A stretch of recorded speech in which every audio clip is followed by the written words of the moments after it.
how to free up the storage space by uninstalling unused apps on the Samsung Galaxy S24 series. First, tap on the home button to return back to the home screen. And on the home screen, swipe down at the top, then tap on the settings icon. Next, in the settings page, scroll down, and then in here, tap on device care. After that, we go down, then tap on storage. Next, scroll down and then tap on unused apps. Now scroll down the list and review the apps in here. Tap on any apps that you want to remove. So here I'm going to select Pause. And then let me check if there is anything else that I want to remove.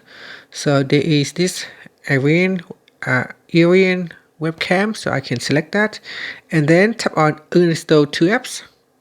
And then tap on uninstall. So that's it. All you have to do is just go in here and scroll down the list and review the apps. If there are any apps that you don't really use, you can simply select it and then uninstall them from your device. And finally, you can tap on the home button to return back to the home screen.